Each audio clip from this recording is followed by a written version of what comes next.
Bonjour la sixième. Il y a un proverbe qui dit que tous les chemins mènent à Rome. D'ailleurs, on dit que Rome, c'est la capitale du monde. La question qu'on va se poser donc aujourd'hui, c'est pourquoi on dit que tous les chemins mènent à Rome. Pourquoi, d'où est-ce qu'elle vient cette expression? Donc, ça va être notre titre que je vais vous demander de copier. Rome, centre du monde. Pourquoi dit-on que tous les chemins mènent à Rome? Pour commencer, voici un tronçon de la Via Domitia à Lunel. Alors la Via Domitia, c'est ceci, c'est une route. Évidemment, on parle des routes qui mènent à Rome. Donc c'est une route qui est encore debout aujourd'hui, même si vous voyez bien que là, elle est pas mal abîmée. Ce tronçon Via Domitia, ça doit vous dire quelque chose, car on la retrouve pas seulement à Lunel, mais un peu partout autour de Montpellier. Par exemple, à Castelnau, il y a plusieurs rues, plusieurs bâtiments qui sont nommés Via Domitia. Vous avez même un arrêt de tramway qui est nommé Via Domitia. Et donc, la Via Domitia, qu'est-ce que c'est? Eh bien, c'est tout ceci. C'est une très longue route, une très longue voie qui relie l'Italie, et particulièrement en direction de Rome, à la Gaule narbonnaise, ce qu'on appelle la Gaule narbonnaise. Qu'est-ce que c'est la Gaule narbonnaise? C'est toute la région qui est en orange, et ce qu'on vise particulièrement, c'est le sud de cette Gaule narbonnaise. On va viser les villes les plus importantes à l'époque romaine, qui sont Orange, Nîmes, ou encore, surtout, Narbonne, évidemment. Massalia, Marseille en fait aussi partie. Donc, cette Via Domitia, c'est une grande route qui traversait toute la Gaule et elle reliait aussi à l'Espagne. Ces voies romaines, elles sont construites en même temps que les conquêtes romaines avancent. C'est-à-dire que lorsque les Romains conquièrent du territoire, qu'est-ce qu'ils font? Eh bien, ils installent des routes. Alors pourquoi installer des routes? Pourquoi s'embêter à faire ça? Pour circuler, alors vous vous doutez que c'est pas pour le tourisme des Romains, c'est pour circuler, alors ça peut être par exemple le courrier. Pourquoi? C'est important d'avoir des nouvelles qui vont plus vite, qui arrivent à Rome. Vous imaginez bien que, vu la taille de l'Empire, il faut que ça arrive le plus rapidement possible. Donc si on a des routes bien tracées, ça va permettre ça. La raison quand même principale, c'est le commerce. C'est pouvoir faire avancer des marchandises partout dans l'Empire grâce aux routes. C'est quand même beaucoup plus pratique que sur des chemins de terre. Et enfin, la dernière raison, c'est faire avancer l'armée. Parce que, on l'a dit, l'Empire romain, il est très grand, il est très vaste, très étendu, et donc il faut que nos soldats ils puissent bouger, ils puissent partir de Rome et aller un peu partout le plus rapidement possible. Encore une fois, c'est plus facile de marcher sur une route que sur un chemin de terre ou dans les bois où il n'y a absolument aucune route. Donc vous l'avez vu, nos routes, elles continuent, elles vont s'enfoncer, elles vont suivre surtout les plus grandes villes, Toulouse, Bordeaux, vous voyez, elles passent par Lyon, elles passent même pas par Lutèce pour l'instant, ces grandes voies romaines, elles vont y passer évidemment, et elles vont jusqu'aux frontières de l'Empire, puisque là, vous voyez, après la zone grisée, là, ce sont les frontières de l'Empire, et donc on va pouvoir se bouger très rapidement, nos légions, on va pouvoir les envoyer très rapidement aux frontières de l'Empire si jamais il y a une attaque qui vient de l'extérieur. Ces routes sont importantes, et comme elles sont importantes, elles ont un certain prestige.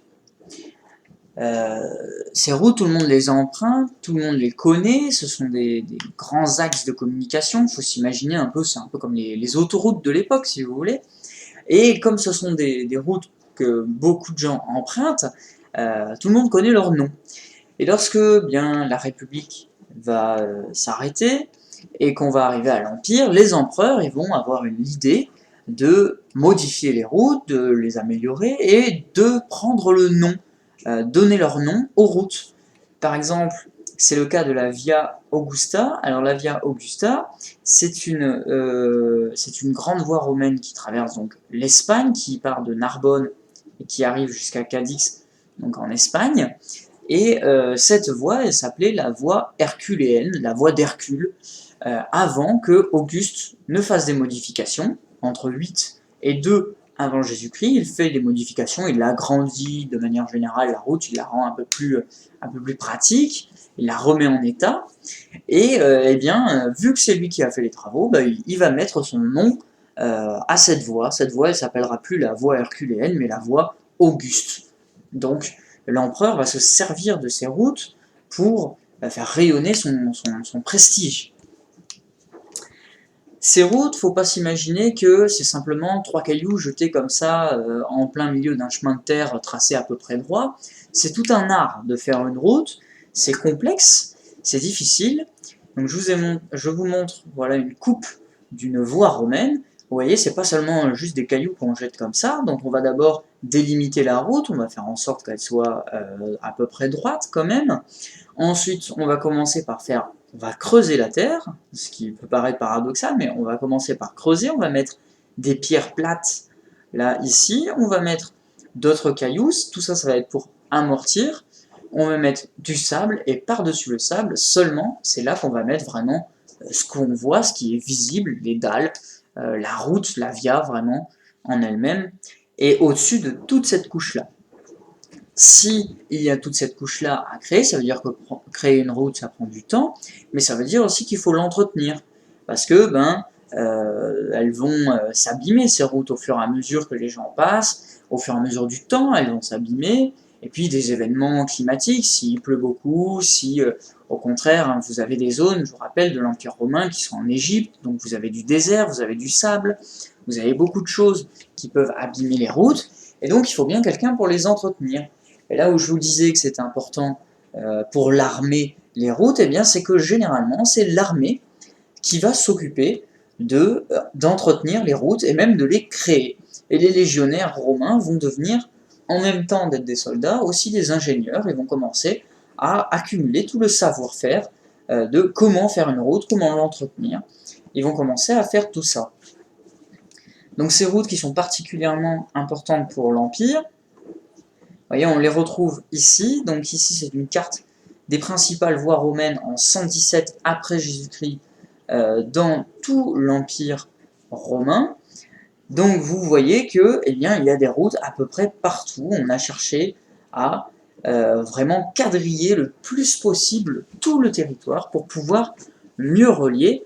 Et surtout, ce qu'il ne faut pas oublier, c'est que la destination finale, l'important, c'est Rome. Rome, c'est le centre, c'est de là que partent toutes les routes, c'est de là que arrivent toutes les routes, et donc c'est pour ça, Rome, c'est le centre de l'Empire, c'est la capitale de ce monde romain, c'est le centre, c'est là où on va amener toutes les routes sont dirigées en fait pour aller vers Rome, et c'est encore quelque chose qu'on peut plus ou moins voir d'ailleurs si vous regardez des cartes sur Google Maps, vous verrez que ça a tendance à se diriger encore vers Rome parce que on a repris les tracés plus ou moins de ces routes et que finalement on retrouve ça aujourd'hui dans nos cartes.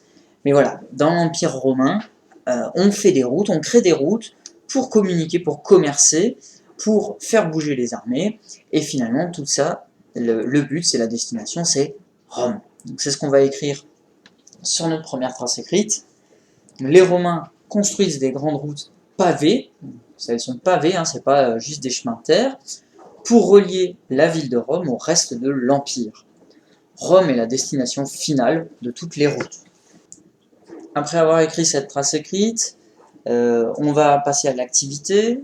Pour cette activité, vous allez devoir aider Monsieur Georgius, ici présent, légionnaire de la Légion 8 à Augusta, 3e corps, 2e manipule, ça c'est là où il se trouve dans sa légion. Il vient juste, notre Monsieur Georgius, vous savez qu'il était citoyen romain juste avant, ça y est, il s'est engagé dans la Légion, il est devenu légionnaire romain, et son premier poste, son premier ordre de mission, c'est de défendre les routes commerciales de Rome. Donc il va d'abord, pour pouvoir défendre ces routes, il va falloir qu'il sache quelles sont ces routes. Donc pour ce faire, il doit d'abord apprendre quelles sont les marchandises qui se vendent, qui s'échangent dans tout l'Empire, et pour ça, il va avoir besoin de vous. Vous venez d'être nommé questeur. Le questeur, c'est celui qui s'occupe de l'argent, des finances dans Rome. Et vous allez devoir l'aider à y voir un peu plus clair en construisant un rapport. Alors pour ça, vous avez déjà cette carte. Ici, c'est sur la diapositive numéro 9 et c'est à la page 132 du manuel, c'est le document 1, page 132 du manuel. L'activité, c'est celle-ci. Donc, vous avez votre activité à faire en 2 étapes. La première étape, vous allez devoir remplir ce tableau. Donc, vous avez dans ce tableau toutes les marchandises que vous allez devoir mettre dans le rapport. Je précise, ne faites que ces marchandises, n'en faites pas plus, hein, sinon vous allez perdre du temps pour rien. Donc, vous allez devoir trouver ces marchandises, où est-ce qu'elles sont, dans quelle région elles sont, et comment est-ce qu'elles sont localisées par rapport à Rome, c'est-à-dire en utilisant les points cardinaux. Si je prends une marchandise qui n'est pas sur le tableau, si je prends par exemple du vin, où est-ce qu'on peut trouver le vin? Ici, par exemple, dans la région de la Gaule, vous pouvez trouver du vin, et la Gaule, ça se trouve au nord-ouest de Rome. D'accord? Donc c'est comme ça que vous allez devoir fonctionner.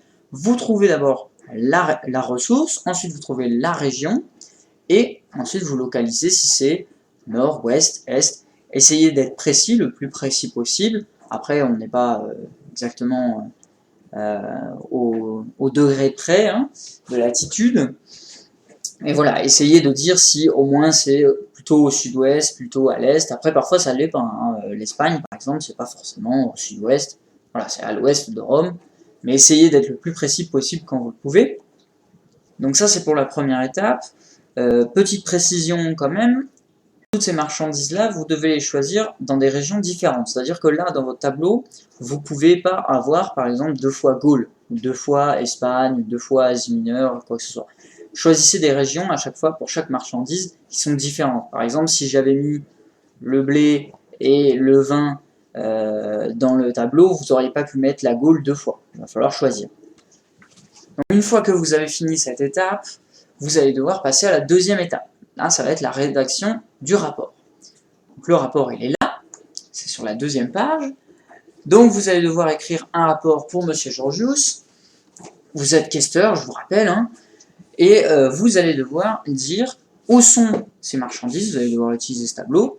Donc, quelles sont ces marchandises, où est-ce qu'elles se situent dans la région, et la localiser par rapport à Rome. En gros, vous allez utiliser les informations que vous avez dans le tableau pour créer des phrases avec ça. J'insiste, on crée des phrases. On est sur la compétence écrire. Donc on crée des phrases. N'oubliez pas la méthode. Hein. Et donc vous utilisez le tableau, on utilise le blé, la région où on la trouve, la localisation par rapport à... On écrit tout ça, on fait une phrase ou des phrases comme ça vous arrange. Et une fois que vous avez fini, que vous avez mis tout ça en lien, vous cochez la case. Vous la remplissez d'une couleur si vous avez le cahier numérique, et vous continuez comme ça, vous enchaînez sur la deuxième ressource, la troisième, la quatrième, vous cochez toutes les cases, vous mettez toutes les ressources avec leur région et leur localisation qui va avec. Donc voilà, je vous laisse le temps de mettre sur pause, de faire l'activité, et ensuite on corrige, alors je ne vais pas tout corriger, mais on va corriger certains éléments. Alors on passe à la correction. Donc, comme je vous le dis, je ne vais pas tout corriger, je vous ai mis toute la correction ici. J'ai mis vraiment toutes les marchandises, tous les types de marchandises avec les régions, etc. J'ai tout mis hein, dans le tableau, pas comme vous. Hein, je vous rappelle, vous devez mettre des régions différentes. Là, vous avez des doublons, par exemple, Carthage ici, Carthage ici. Et pareil pour les localisations, hein, vous devez mettre juste un endroit, pas plusieurs. Je vous ai mis également le rapport ici, ça c'est mon rapport. Alors, on va prendre un exemple. Donc, le blé, où est-ce qu'on pouvait le trouver? Donc, le blé, j'avais indiqué, hein, vous pouvez le trouver par exemple en Gaule. En Gaule, vous avez du blé. Donc, c'est dans la région de la Gaule et c'est au nord-ouest de Rome. On aurait pu prendre un autre endroit, par exemple la Sicile. La Sicile, c'est au sud, sud-est même, si vous voulez être plus précis, sud-est de Rome. Vous trouvez du blé. Et donc dans le rapport, vous allez écrire « On trouve du blé dans la région de la Gaule, au nord-ouest de Rome ». Donc cette activité, normalement, elle vous a montré que y a des marchandises qui viennent de partout de l'Empire, de toutes les directions, toutes les localisations, toutes les régions. On a plein de types de marchandises, là, il y en avait seulement 4, mais il y en avait encore plus. Hein. Vous avez de l'argent, du cuivre, des papyrus, de la pourpre, du tissu, du marbre, du bois, des poteries. Donc vous avez des marchandises qui viennent de tout l'Empire et qui sont, encore une fois, la destination finale, c'est Rome. Tout ça s'est envoyé vers Rome. Rome, c'est vraiment le centre de ce monde romain, c'est le centre du monde pour tous ceux qui habitent dans l'Empire romain, et vous remarquez même, ça je ne vous l'ai pas fait faire dans l'activité, mais vous remarquez même que on commerce pas forcément qu'à l'intérieur de l'Empire, on commerce aussi avec l'extérieur de l'Empire. Vous avez des fourrures des esclaves qui viennent du nord-est de la région des Sarmates. Les Germains échangent de l'ambre, de la fourrure, du fer, des esclaves encore. Vous avez qui vient d'Afrique, de l'or, de l'ivoire, des esclaves, encore une fois, des fauves.